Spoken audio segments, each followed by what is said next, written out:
주영진의 뉴스브리핑 본격적으로 시작해 보도록 하겠습니다. 정부가 얼마 전에 발표를 했지요.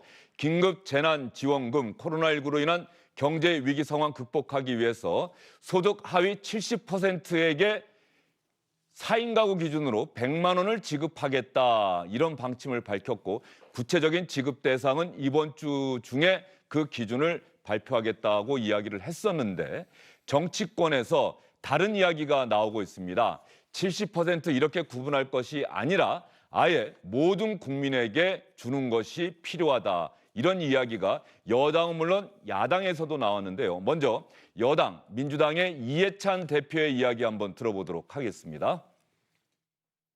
이번 재난은 복지 정책이 아닙니다. 긴급 재난 대책입니다. 그래서 이런 긴급 재난 대책에서는 지역과 관계없이 소득과 관계없이 계층과 관계없이 모든 국민을 국가가 보호하고 있다는 것을 한 번쯤은 제대로 보여주는 것이 굉장히 중요하다고 생각을 합니다. 이번 총선이 끝나는 대로 당에서 이 모든 문제를 면밀히 검토해서 국민 전원이 국가로부터 보호받고 있다는 자기 확신을 가질 수 있는 그런 대책을 마련하도록 약속을 드립니다. 이해찬 대표 이야기 들어보셨죠. 그리고 미래통합당 정부의 이런 방침에 대해서 총선용 돈풀기다라며 반대 의사를 밝혔는데 황교안 대표가 지금 지역구를 뛰는 후보이기도 합니다만 갑자기 태도를 바꿔서 모든 국민에게 50만 원씩 지급해야 한다 이런 생각을 밝혔습니다. 미래통합당은 다음과 같이 제안합니다. 전 국민에게 1인당 50만 원을 즉각 지급하라.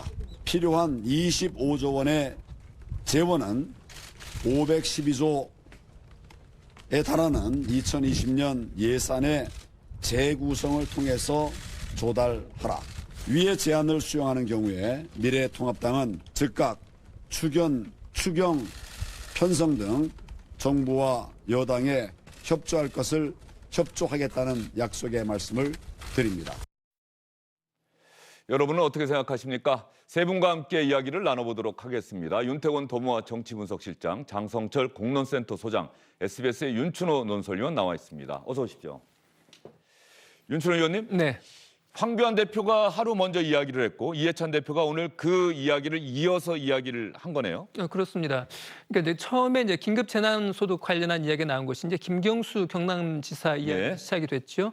모든 국민에게 100만 원을 주자라고 하는 제안이 있었고 이재명 경기지사가 그걸 받아서 그렇게 하자라고 이야기가 나왔을 때 정부에서 전반적인 분위기는 다 주는 게 좋긴 좋겠는데 어쨌든 재원의 효율성 문제가 있고 하니 모든 국민에게 주는 것 대신에 70%를 주자. 그래서 다만 그 70%를 어떻게 정할 것이냐를 두고 이제 의견이 어떻게 보면 진행이 됐었는데 어제 황교안 대표가 모든 국민에게 즉각 50만 원을 주자. 이렇게 되면 한 25조 원 정도의 예산이 필요합니다. 예.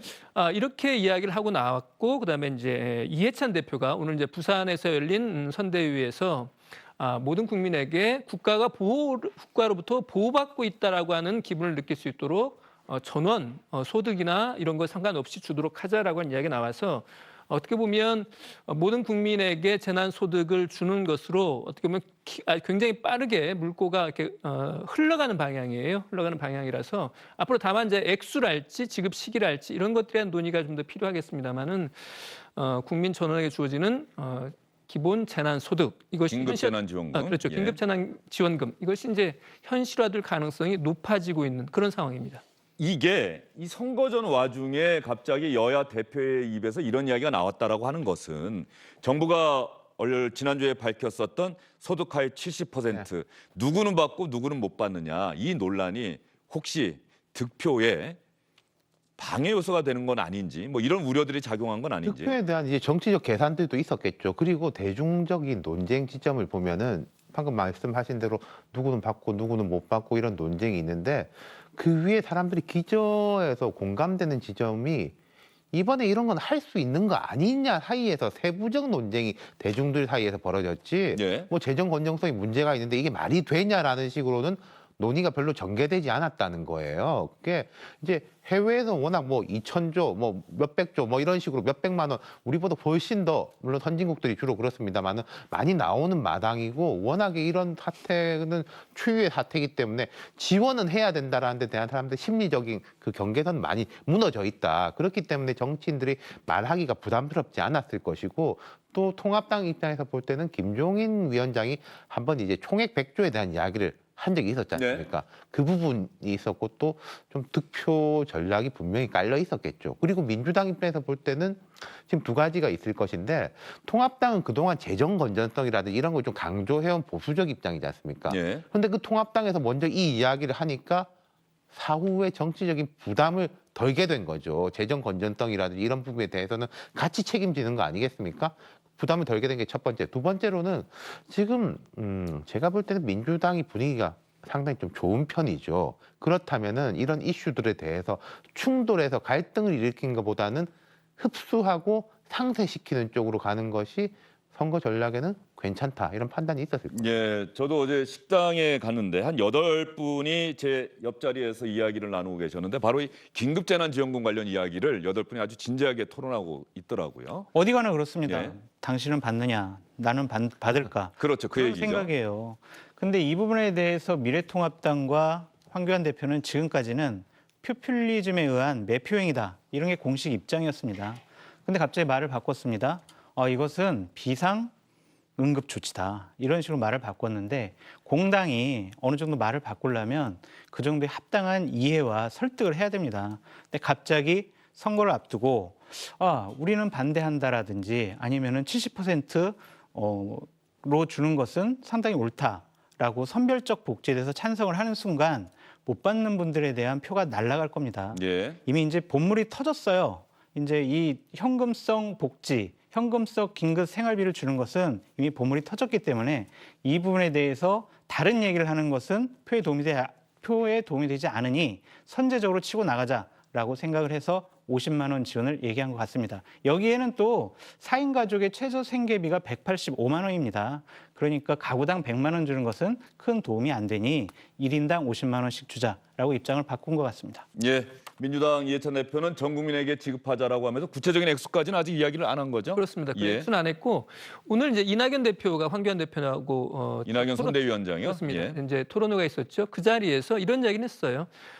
이해찬 대표가 말한 이른바 그 재난지원금 관련해서는 당정 간에 협의가 있었다라고 하는 걸 봐서 여당과 그다음에 정부 차원에서는 뭔가 논의가 좀 진행된 게 아닌가 싶습니다만은 말씀하신 것처럼 액수가 확정된 상태는 아닙니다. 정부의 대응은 나왔습니까? 정부가 그동안 재정 건전성을 이유로 해서 전 국민 지급에 대해서는 좀 반대 의사를 밝혀왔던 것 같은데, 이제 여야 정치권이 이렇게 나온다고 한다면 정부는 이렇게 생각한다라고 생각을 국민에게 밝혀야 될 것 같은데요. 그렇죠. 근데 그 부분이 어떻게 보면 이제 주목되는 부분인데, 아직은 정부에서 반응이 없습니다. 그다음에 이해찬 위원장의 발언이 있었지만 그 뒤에 정부 해당 부처에서의 지금 어떤 특별한 반응 같은 것도 나오지 않은 상태입니다. 예. 어쨌든 간에 선거 전 와중에 여야 지도부가 긴급재난지원금 전 국민에게 주자, 여기는 공통분모가 분명히 마련됐기 때문에 긴급재난지원금이 전 국민에게, 액수는 얼마가 될지 모르겠습니다만 지급될 가능성은 그만큼 커졌다는 말씀까지 여러분께 전해드리겠습니다. 정부의 대응은 아직까지 구체적으로 나오지 않았다는 점도 여러분께 말씀을 드리고요. 오늘 이 선거전 때마다 말이죠, 각 당이 가장 주의를 기울이는 게 실수하지 말자, 특히 말 실수하지 말자라는 이야기가 항상 나왔는데, 오늘 미래통합당 회의에서 나왔던 이야기 하나 여러분께 전해드리겠습니다. 직접 지역구 선거에 뛰는 후보이기도 한데 어떤 이야기 했는지 한번 들어볼까요? 60대, 70대들은 대한민국이 얼마나 열악한 조건에서 이렇게 그 발전을 일으켰는지를 잘 알고 있습니다. 근데 30대 중반부터 40대는 그런 걸 잘 모르는 것 같습니다. 태어나 보니까 어느 정도 살만한 나라가 됐고, 문제는 이분들이 대한민국이 어떻게 이만큼이라도 이렇게 성장을 했는지 발전했는지에 대해서 그 구조, 원인, 동력을 모르다 보니까 기존의 발전 동력을 무참히 파괴하는 쪽으로 그렇게 움직이고 있다는 게 참 이게 문제의 핵심인 것 같습니다. 예, 오디오 상태가 썩 좋지는 않았습니다만 자막이 나갔기 때문에 여러분들 이해하신 데는 크게 무리가 없었을 거로 생각이 됩니다. 제가 이 소식을 접하게 된 계기는 이 같은 지역구에 출마한 김성식 무소속 후보가 SNS를 통해서 김대호 후보의 이 발언이 정말로 문제가 있다. 세대 문제를 떠나서 평소 얼마나 유권자를 우습게 보고 있는지를 단적으로 보여주는 말이다라고 했는데 윤춘홍 의원은 어떻게 들으셨어요? 어쨌든 이 말을 듣는 3, 40대 입장에서 보면 3, 40대가 이 대한민국이 어떻게 발전해 왔는지를 잘 모른다는 거잖아요. 그에 비해서 이른바 노년층, 중장년층이라고 할 수 있는 60대 이상은 대한민국 발전에 어떤 큰 기여를 한 데 비해서 30, 40대는 그러지 못한다. 그런 사실을 잘 알지도 못한다라고 하는 점에서 보면 굉장히 세대 차별적인 그러한 발언이라고 할 수 있고 물론 이제 미래통합당의 뭐 주된 지지 기반이 60, 70대 그리고 상대적인 노년층이기 때문에 그런 발언을 한 것은 이해는 할 수 있습니다만은 이 발언 자체는 굉장히 저는 어느 거랑 마찬가지 생각합니다. 성별에 대한 어떤 차별도 마찬가지고 세대별 차별 역시도 저는 문제가 될 수 있다고 생각을 합니다. 과거 선거 때도 저희가 한두 차례 이야기 드린 적이 있습니다만 열린우리당 시절인가요? 정동영 의장이 노인분들은 투표장에 안 나와도 된다는 이야기를 했다가 결국 의장직까지 내놔야 되는 그런 지경까지 갔었는데 미래통합당 더군다나 출마한 지역구가 관악갑이면은 오히려 젊은 세대들이 상당히 많은 지역인데 왜 저런 이야기를 했을까? 저것이 선거에 어떤 영향을 미칠 걸로 보십니까? 악영향이죠. 저희가 항상 이 자리에서 예측해오지 않았습니까? 선거 들어갈수록 말실수, 행동실수, 자책골 그것이 선거를 좌우한다라고 몇 번 말씀드렸는데 저 후보의 생각은 뭐냐면요. 가르치려고 든 거예요. 유권자들이 잘 모르니까 가르치려고 하는데 선거 과정 중에서 가장 저러한 모습들을 하지 말아야 될 행동들입니다. 낮은 자세로 우리 주민들의 의견을 듣겠습니다라는 게 기본적인 자세여야 되지 당신들은 모르니까 이 말을 들어라고 하는 가르치는 자세는 선거에 있어서는 아주 상당한 악영향이고요. 저러한 얘기를 함으로써 각 지역에 있는 여러 가지 실무자들이 연락이 왔어요. 예. 제발 좌절스럽다. 당신 정말 그냥 당신 지역구 얘기만 하지 저러한 얘기들은 김종인 선대위원장이나 당대표급에서 하면 되지 왜 그러한 큰 담론의 메시지를 주려고 그러느냐. 당신 때문에 수도권 거의 또 어려워졌다. 이런 식의 항의를 되게 많이 받았습니다. 방송에 나와서 꼭 이 얘기를 해달라고 했는데 예. 이런 부분들에 대해서 김대호 후보가 이제 극단적인 저 부분에 대해서 되게 어려워하는 각 지역의 실무자들이 어떤 얘기까지 하냐면 저런 말실수한 후보들을 자격 박탈해야 된다. 이런 얘기까지 나오고 있어요. 그렇기 때문에 이건 선거에 어마어마한 악영향이고 김대호 후보는 어떤 사과라든지 중대한 결심을 해야 될 정도다라고 말씀드려요. 결과적으로 30대와 40대 무지와 착각 이렇게 압축이 되는 발언이에요. 제가 이제 40대 예. 중반에서 후반으로 넘어가는 적인데 되게 저런 말 오랜만에 들어본 것 같아요. 그러니까 어릴 때는 어린 것들이 세상을 몰라서 그런 이야기를 뭐 많이 듣지 않습니까? 항상 모든 이제 어른들이 이제 10대나 20대들한테는 그런 이야기를 하죠. 20대도 또 반발하지만 우리가 뭘 모르냐 반발하는데 참 40대가 돼가지고 또 이런 말을 듣는구나 싶은 이제 좀 실소가 나오는 게 첫 번째였고요. 두 번째로는 지금 이제 통합당이 상황이 안 좋구나라는 걸 느꼈어요. 답답한 예. 거죠. 분위기 좋으면 이 이야기가 안 나올 것이고 김대호 후보가 볼 때 자기 지역에서 활동을 할 때 60대, 70대는 호응이 좋은데 30, 40대는 호응이 안 좋으니까 거기에 대한 뭐 답답한 분노 같은 게 표출이 된 거 아니겠어요? 국민들이 볼 때는 그런 걸 느끼거든요. 저희가 상황이 안 좋구나라고. 그러니까 아까 이제 장성철 소장님 말씀하신 것처럼 다른 지역 사람들이라고 왜 그걸 안 느끼겠습니까? 근데 그 말을 하면 할수록 더 안 좋아진다는 걸 아니까 정치 경험이 있는 사람들은 이제 말을 아끼는 건데 김대호 후보는 뭐 사회나 정치 외곽 경험은 많지만 선거는 첫 번째라서 그런지 좀 화를 못 사귀는 느낌이네요. 예, 알겠습니다. 선거 때는 실수를 하지 말자라고 각 당이 그렇게 주의를 기울이는데도 불구하고 매번 선거 때마다 유권자들의 마음을 아프게 하고 화나게 하는 그런 이야기들 명확하게 지금 세 분 다 잘못된 발언이라고 오늘 말씀을 해주신 걸로 기억을 하도록 하겠습니다. 이 발언에 대해서 미래통합당이 또 당 차원에서 어떤 공식적인 반응을 내놓을지도 지켜보도록 하겠습니다. 이번 선거 어쨌든 여야 특히 1당과 2당 거대 정당들 간의 싸움 이 양상으로 진행되고 있는데 이것과 관련해서 말이죠. 각 정당이 어떠한 선거 이슈를 내놓고 있는지 이 부분 여러분 혹시 아시겠습니까? 여당인 민주당은 코로나19와의 싸움, 코로나19를 극복하는 데 주력하고 있는 모습을 보이고 있습니다. 미래통합당, 제2당이자 제1야당이죠. 미래통합당은 여권에서 조국 전 장관을 살리기 위해서 나서고 있다 이렇게 이야기를 하고 있습니다. 조금 전에 긴급재난지원금 관련해서는 황교안 대표와 이해찬 대표 이야기 들려드렸는데 형평성 차원에서 이번에는 이낙연 민주당 선대위원장과 미래통합당의 김종인 선대위원장의 이야기를 차례로 들려드리도록 하겠습니다. 우리 앞에 놓여있는 미중유의 위기가 우리를 집어삼키려는 듯 아가리를 떠 벌리고 있는 이 고통의 계곡, 국민 한 분도 낙오시키지 말고 모든 국민 손잡고 함께 건너도록 여러분 마음 모아주시지 않겠습니까? 저 이낙연부터 맨 뒤쪽에서라도 그 길로 함께 가겠습니다. 이것도 해결하지 못한다면 정치는 해서 못할 것이냐 하는 그런 비장한 각오로 이번에 국난 극복에 임하겠다 이 말씀을 여러분께 거듭거듭 드립니다.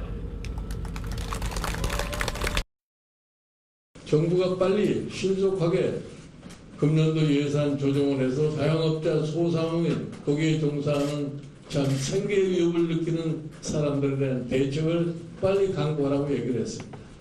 그런데 아직도 아무런 소식이 없어요.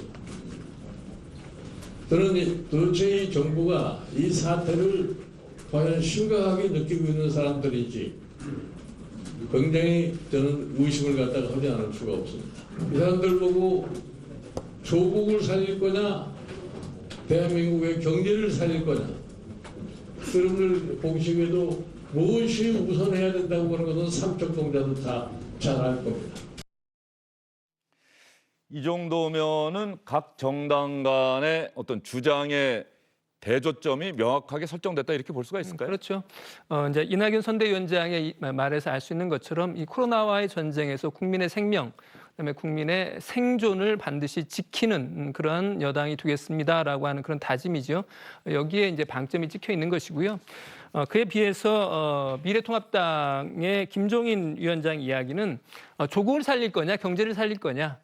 다시 말씀드리면 현 정부의 경제 실정을 부각하는 데 이제 초점을 맞추겠다는 것인데 과연 유권자들이 듣기에 어느 말이 보다 더 절실하게 들릴 것이냐. 이 부분에 어떻게 보면 이제 승부가 걸린 게 아닌가 싶어요. 네, 알겠습니다. 각 정당, 특히 1당과 2당이 내세우고 있는 선거의 주요 이슈, 쟁점에 대해서 여러분께 말씀을 드렸습니다. 여당은 코로나19 극복, 그리고 제1야당은 여권에서 조국 전 장관 살리려 애쓰고 있다. 그리고 또 하나, 이런 상태로 경제를 놔둘 것이냐, 이런 주장을 하고 있다는 점 여러분께 말씀을 드렸고요. 각 정당이 오늘은 어느 지역을 찾아가서 어떤 선거운동을 하고 있는지 여러분께 요약해 드리도록 하겠습니다. 저희가 준비한 영상이 있습니다.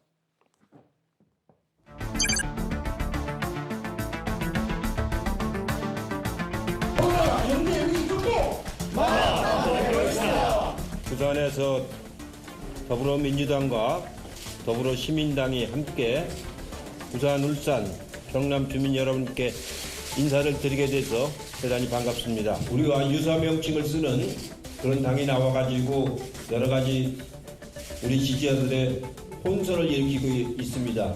분명히 다릅니다. 미래통합당 승리하자. 서울에서 이 민주당과 정의당, 범여권 정당들은 슬그머니 조국도 1중대, 그것도 모자라서 2중대까지 만들고 있는 상황입니다. 이번 총선에서 반드시 승리해서 잘못된 선거 악법을 바로잡도록 하겠습니다. 민주노총과 또 대한민국의 모든 노동자들과 함께 이번 총선 승리하고 노동이 당당한 대한민국 만들기 위해서 최선을 다하겠습니다. 제3차 중앙선거대책위원회 회의를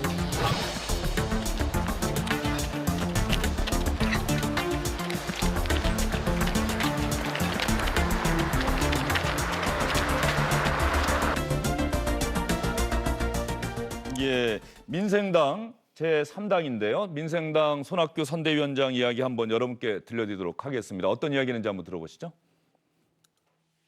선별 기준으로 인해서 사회 갈등만을 더욱 심화시키고 소득을 파악하기 위해 소요되는 시간으로 타이밍을 놓칠 것으로 추가적으로 발생하는 행정비용으로 인해 전체 국익에 해가 될 것이 명백합니다. 예, 긴급재난지원금 관련해서 손학규 민생당 선대위원장 이야기 여러분께 들려드렸습니다. 이 각 정당이 말이죠. 네. 이 동선을 짤 때 어떤 데다가 중점을 두고 이 동선을 짭니까? 첫날은 어디를 가고 마지막 날은 어디를 가고? 보통 이렇습니다. 경부선 따라서 할 것이냐, 호남선 따라서 할 것이냐, 이제 이런 식으로 X자형으로 짜는데 지금은 뭐 수도권에 했다가 뭐 부산 쪽에 갔다가 이런 것들은 각 그냥 기계적으로 이렇게 지역에서 선거 유세를 하는 거고요. 막판 이제 3, 4일을 앞두고 어디를 집중적으로 할 것이냐, 그것이 바로 정무적인 선택이 들어가게 됩니다. 지금 민주당 같은 경우는요. 지지율에 기댄 그런 선거운동을 하고 있는 것으로 보여집니다. 아주 조용하고 논란거리를 만들지 않는 그런 선거운동이고 통합당 공격보다는 열린민주당을 선거 초반에는 좀 더 견제하고 공격하는 그런 모습 보이고요. 통합당 같은 경우에는 여론조사가 지금 불리하지 않습니까? 그렇기 때문에 경제라든지 조국 이런 이슈로 돌리려고 하고 있는데 상당히 좀 힘겨워하는 부분이 있습니다. 우리가 처음에 짚어봤듯이 각 뭐 당대표라든지 출마자가 말실수를 하는 거 보면 상당히 조급하다라는 그런 느낌이 보여지고 민생당 같은 경우에는 이번에는 상당히 호남이라는 지역도 잃어버렸고 네. 후보자들의 인물도 지금 크게 보이지 않고 구도에도 또한 정책에도 이 선거의 4대 요소에 있어서 아무것도 좀 얻어낸 장점인 부분이 없어 보여서 상당히 좀 여러 가지로 버거워 보입니다. 예. 그 민생당의 호남 지역 후보들은 호남 대통령 만들기 반드시 내 손으로 달성하겠다 아마 이런 공약을 내세우고 있는 것 같은데요. 어떻게 보십니까? 각 정당의 동선의 정치학이라고 해야 될까요? 네. 막판에 집중적으로 가는 곳은 접전 지역입니까? 약세 지역입니까? 막판 접전 지역으로 접전 가는 지역입니까? 것이죠. 예. 네. 이렇게 1이라는 걸 투여했을 때 1이 나올 만한 데 가야지 1을 투여할 필요도 없는 곳 혹은 1을 투여하더라도 효과가 안 나올 곳은 갈 필요가 없죠. 그런 점에서 볼 때 지금 민주당이 부산 경남으로 간 것은 부산 경남도 이제 여론조사마다 다릅니다만 특히 부산 같은 경우에는 접전으로 나온 데가 늘어났어요. 그래서 예. 이게 민주당 입장에서 여기는 1을 투여하면 효과를 볼 수 있다. 라고 느끼는 것 같습니다. 그 외의 것들은 아까 장성철 소장님 지적해 주셨지만 민주당은 지금 거의 다 충돌을 일으키지 않는 쪽으로 간다. 예컨대 그 통합당이 조국 전 장관 이슈나 뭐 검찰 이슈를 이제 불러 일으키려고 하는 데 대해서 무응답이죠. 아마 네. 끝까지 무응답으로 갈 것 같아요. 예. 예, 알겠습니다. 여기까지 전해드리고요. 비례 정당의 지지율 이제 선거 앞두고 아마 6일 전부터는 여론조사 공표가 금지가 될 텐데 말이죠. 오늘까지는 괜찮을 것 같은데 비례정당 지지율에 좀 변화가 있었습니까? 일단 가장 눈에 띄는 부분이 이제 더불어시민당 지지율이 많이 떨어졌죠. 8.1%포인트 떨어졌으니까 예. 많이 떨어졌습니다. 그것을 열린민주당과 정의당이 좀 많이 흡수를 했다고 볼 수 있는데 상대적으로 아직도 그럼에도 불구하고 더불어시민당의 하락폭이 상당히 주목되는 부분이에요. 열린민주당이 그다음에 15%에 거의 육박하는 지지율을 보인다고 하는 것도 굉장히 어떻게 보면 이례적이라고 할 수 있고요. 정의당이 5%대까지도 막 떨어지고 그랬었지 않습니까? 3.7%까지 떨어졌었죠. 그렇습니다. 그랬는데 예. 어느 정도 통상적으로 지금까지 봤던 수준으로 좀 회복하는 그런 것들이 좀 눈에 띄는 국면이라고 할 수 있겠습니다. 더불어시민당, 미래한국당 두 거대 정당의 위성 정당들이 지지율이 다 떨어지긴 했는데 더불어시민당, 여당의 위성 정당의 지지율 하락이 훨씬 큰 폭이다. 그리고 열린민주당, 범여당 계열이다 이렇게 분류가 되고 있는데 14.4% 예, 상당한 지지율을 기록하고 있는데 이럴 경우에 장서철 소장님 네. 저 지지율을 토대로 해서 이것은 리얼미터 여론조사죠. 리얼미터 홈페이지 네. 중앙선거 여론조사 심의위원회 홈페이지 보시면은 자세한 여론조사 결과를 시청자 여러분 확인하실 수 있고요. 저 여론조사 지지율에 근거해서 비례정당 의석수 한번 간략하게 네. 정확하게는 아니지만 네. 분류해보면 어느 정도 나올까요? 대략 이제 더불어민주당 같은 경우에는 22.7%로 하면 그 준연동형으로 5석 그리고 준연동 병립형으로 5석, 준연동형으로 9석에서 14석이고요.